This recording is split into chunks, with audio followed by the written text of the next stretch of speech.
Have you guys heard of this cartoon cafe in Seoul? I found out that it has actually been mistranslated because in Korean it's called Kurim Cafe, which actually means drawing cafe, not cartoon cafe. I showed you guys this cafe in one of my earlier videos on the 10 best cafes in Seoul, and I also vlogged about it. If you guys want to check it out, I'll leave a link in the description box below. So this cafe pretty much went viral this past September, so much that the owners could not accommodate all of the guests. There were really only 2 tables in the old cafe and an outdoor patio. Visitors would just come to take pictures and use the bathrooms without ordering a beverage, and granted, your typical coffee at a cute cafe in Seoul will run you about $5 to $7. But the space was really too small to accommodate all of the guests. So when the owners told the customers that they had to buy a beverage before using the toilet, some people became angry. Also, since the cafe was located in a small residential area, some of the neighbors became irritated by all the noise and people and reported the cafe to the government.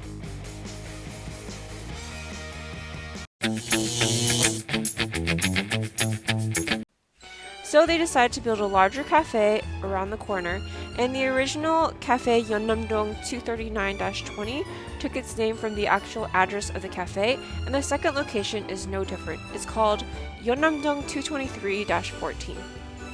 So let me tell you guys a little bit about the cafe concept. Your typical Seoul cafe is full of color and fancy decor.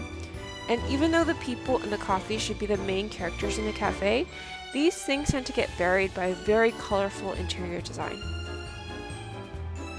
The owners of the Yeonnam-dong cafes wanted to create a cafe where the people and the main objects would stand out.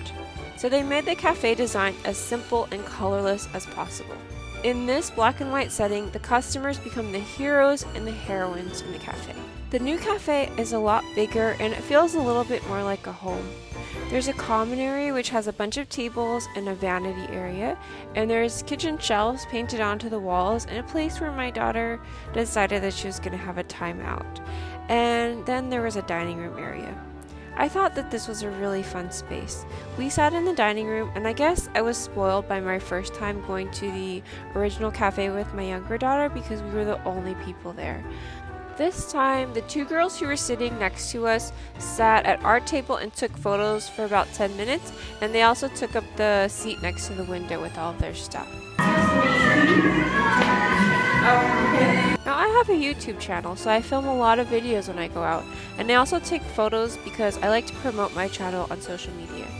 But I feel like there's this phenomenon, especially in Korea, where everything is just so cute and pretty, where cute cafes and pretty spaces just become photography zones. It's not a cafe, but a place to take a photo. And it's not a drink, but a photography subject for social media. I am definitely guilty of pulling out my camera for too long, and sometimes I will just enjoy myself so much more if I don't take photos or videos.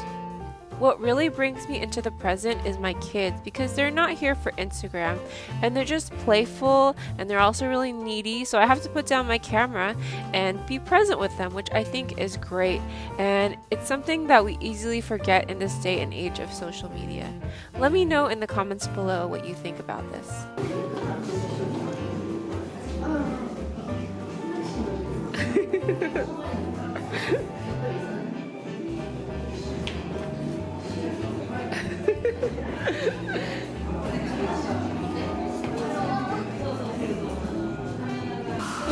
Hot chocolate? I got coffee, a latte.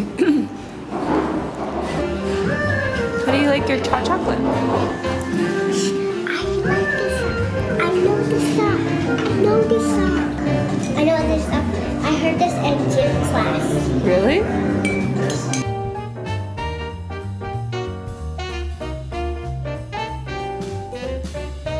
I think that this cafe could improve by offering some food that fit the black and white decor, or even more colorful standout items that would pop against the black and white background. Upstairs, there's a terrace, and there are a bunch of warnings about this area not being safe for kids, so I definitely wouldn't bring my 3-year-old up here, but my 5-year-old will behave herself just fine, so we took her upstairs to explore. Isn't this the cutest little space? You aren't allowed to bring the glass cups up here though because it's a safety issue.